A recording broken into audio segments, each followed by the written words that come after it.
See, if they didn't rig the election, I would have been sitting, because can you imagine? I wouldn't have any of them. Oh boy, Trump is talking about the 2020 election again. Okay, here we go. Seriously, dude, it was 5 years ago. You lost and you need to get over it, bro. It's getting kind of sad, actually. However, unfortunately, Trump is not speaking into the void here. There is a large percentage of his base that still believes him. He's in fact preaching to the choir. A new poll out of the Manhattan Institute was just released, and it is a scary, scary sign for the future of the GOP and their belief structure as a whole. One of those main beliefs being that the 2020 election was stolen by the Democrats, with a majority of the GOP voters believing that this completely nonsensical and legally proven falsehood is true. Remember when Fox had to publicly say that there was no election interference every single time that they brought up voter fraud in the 2020 election? Yeah, because I do. And yet it is still believed by over 50% of the GOP. But this is just the tip of the iceberg here when it comes to this new poll out of the Manhattan Institute, where honestly, that might be the most tame thing you see on here. So be sure to stick around until the end of the video to see all of these crazy revelations about the beliefs of the GOP. And do us a favor, leave a like on the video if you liked it, comment down below, and subscribe to the Raw America YouTube channel. All right, let's dive in. This poll shows a lot of questionable ideas coming from conservatives across the board here. If I were a member of the GOP, I would look at this and go, whoa, what the hell? What are we doing? What is going on here? I think every single conservative should look at this poll and then look in the mirror and question their life choices after this one. Trust me. We're going to start off with the top of the poll and work our way down from the most believed ideas to the least believed, which is still over 30% for some of these. So be warned. So we're going to start here with COVID-19 leaked from a laboratory in China, with only 27% of Republicans believing that that's not the case and 65% believing it fully. Now, this is the conspiracy theory with the largest percentage on this entire list, largely because we don't know exactly where COVID-19 originated. We have pretty good ideas, but China has kept their papers and scientific understanding of COVID-19 pretty locked down, which does beg the question, well, where did it come from? In the last 20 years, China has rose to be this economic and social superpower rivaling that of the United States and the Soviet Union prior to its collapse in the 1990s. So it's obvious that this idea of a lab leak from China would start spreading across the country that is extremely xenophobic towards the Chinese population, with a lot of anti-China sentiment baked into the bones of the nation. And some of that ideology purely comes from that racism, right? But others come from China's mistreatment of their minority populations and more strict control of their government and the way that they have like kind of an authoritarian structure going on there. So there are some fair reasons to criticize the Chinese government, but to jump to the lab leak theory when the scientific evidence points not exactly towards that, come on. Now, there are many reports on this, and some suggest that a lab leak was a somewhat possibility, but this is the most understandable conspiracy of them all. I hate even to say that because China has kept their documentation so secret that there's no specific answer. But according to a 2025 study by the WHO reevaluating all of their research, they still do believe that the most likely cause for COVID-19 was zoonotic spillover. And here's a quote from their website saying, in its report, SAGO considered available evidence for the main hypothesis for the origins of COVID-19 and concluded that the weight of available evidence suggests zoonotic spillover, either directly from bats or through an intermediate host. So that's COVID-19. Questionable belief structure, probably inaccurate, but can't rule it out. Fine. Okay, fine. Let's push that one to the side and let's move on to the rest of the poll because it only goes downhill from here. The 2020 election was decided by fraudulent ballots or hacked voting machines. Whew, there it is again. Yep, it was proven in 2020 that it was the most secure election in history. Most voter fraud happened on the side of the GOP anyway, and there was no credible evidence to suggest that any voting machines were illegally tampered with or manipulated, and yet here we are. We have been over this time and time again. Trump lost lawsuit after lawsuit on this issue, and yet, 51% of the GOP still believes it to be true, which is a decline from 2021 when it was as high as 72% according to a CNN poll. So in a way, progress. But still, goddamn. Conservatives are so committed to Donald Trump that they don't even believe the truth looking them right in the face. And it's not even a surprise that half of the GOP still thinks this way. Here was Trump at the 2025 Christmas tree lighting. Yes, 2025, talking about election fraud. And remember, we have not only the 250 years, but this is a big one. We have the World Cup and we have the Olympics coming up, all within this 4-year period. See, if they didn't rig the election, I would have been sitting, because can you imagine? I wouldn't have any of them. And I probably wouldn't have been invited. I would have been very upset by that.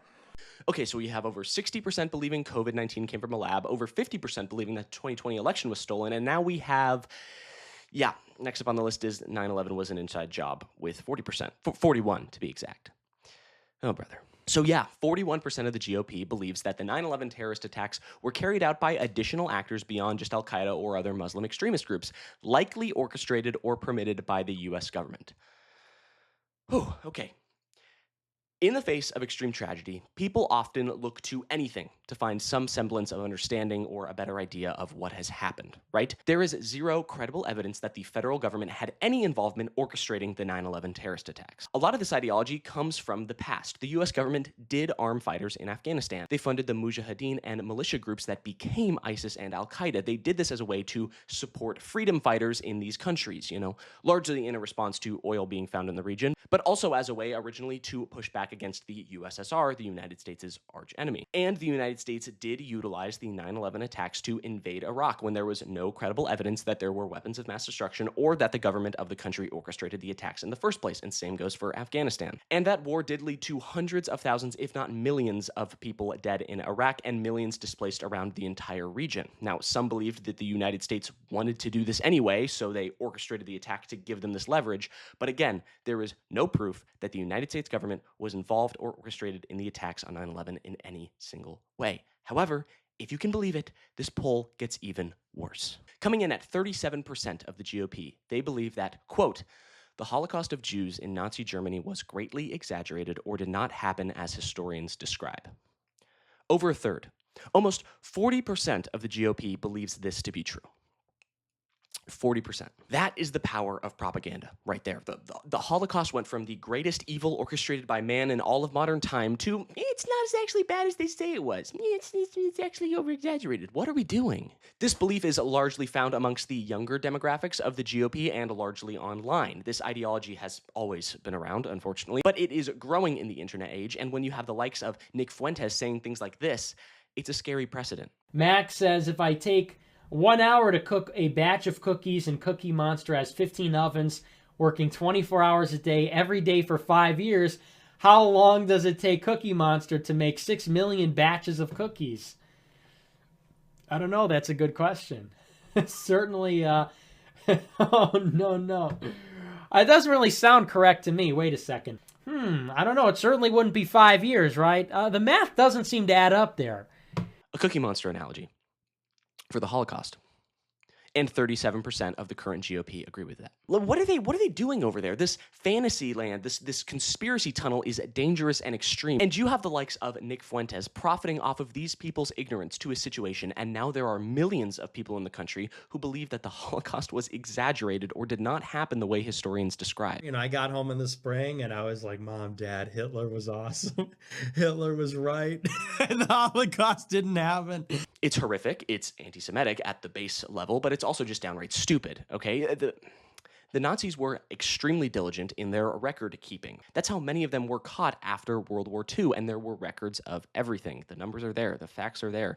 If you want to feel so special and make up this reality fan, then just go role play in the park with your friends. Don't do this, all right? It's even entertaining an alternative version of events here is caving to the framing, so I won't even be doing that, but this is an extremely dangerous rabbit hole that people are going down, and they come to these conclusions one way or another because their anger and their rage is being targeted in the wrong directions. The GOP is cutting research for education and preservation and research while also propping up charlatans like Nick Fuentes, and people are going along with it because they don't see another path. Right? They don't see this alternative, and they think that the left is just a bunch of crazy snowflakes who just are so woke and live in their own fantasy land, so they don't want to go that way either, so they just go down this right-wing rabbit hole. This, to me, is the craziest statistic on this list, but we're going to step away from that, and we're going to take it into a bit of a lighter direction, okay? Okay, let's do that. The moon landing was fake. Sure, why not? We're here already. Let's just dive into the deep end. The moon landing was fake by NASA.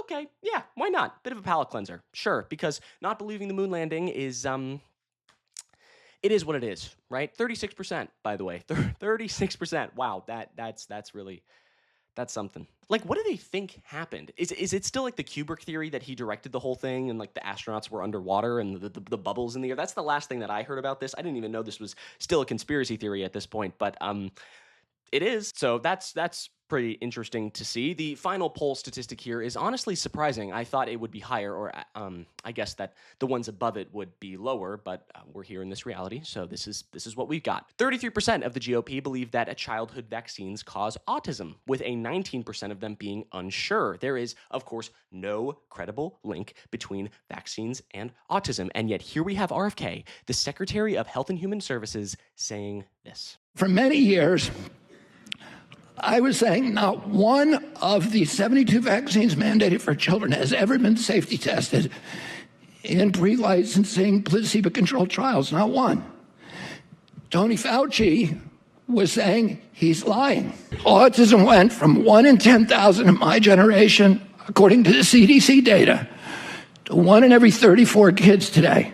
Does he ever stop to think about the fact that maybe the data has changed? If those numbers that he's saying are even real, which I doubt, but potentially the data changed because testing got better, perhaps? That maybe, just maybe, more people are getting tested than ever before for neurological disorders more often in the modern day than in, I don't know, say 1960. Perhaps that's why rates have been rising. Not because more people are getting autism, which is okay, but also people are just getting tested better for it. How about maybe thinking about that? But I don't know. Who knows? Who knows? Maybe the worm in his brain ate the part of it that is capable of complex understanding. I don't know. But yeah, isn't that insane? Over 30% of the GOP believe that vaccines cause autism still, and they just go along with this guy. I mean, what a complete disaster for the GOP, and of course the entire conservative movement. This is your base. A large percentage of your base believes these things, and I'm sure some of the people in power believe them too. This party is not serious at all and should not be treated as such. It's a few conspiracy theorists, racists, and oil tycoons all up in a trench coat just role-playing as a legitimate political party, and we're all just going along, playing along with their fairy tale. Like, what an embarrassing poll. Every single conservative should look at this and say, is this my party? Is that what my party believes? A large percentage of them do. Yeah, a large percentage of them do, and it is dangerous, and it is just flat out incorrect, but that is the nature of the moment we are in. This online world, this virtual social media-driven landscape feeds off of these ideas, feeds off of conspiracy theories, feeds off of these lies and misinformation that have this like touch of whatever it may be that is like, oh, you're out there, you're special for believing this, when in reality, it's just downright moronic. And it is pretty damn bleak for the GOP, if you ask me. But I think that's going to do it for me for now. Thank you so much for sticking around until the end of this video. I really do appreciate it. If you like this video or want to see more like it, be sure to leave a like on this video, comment down below what you think about this crazy poll, and also don't forget to subscribe to the Raw America YouTube channel. Have a nice day.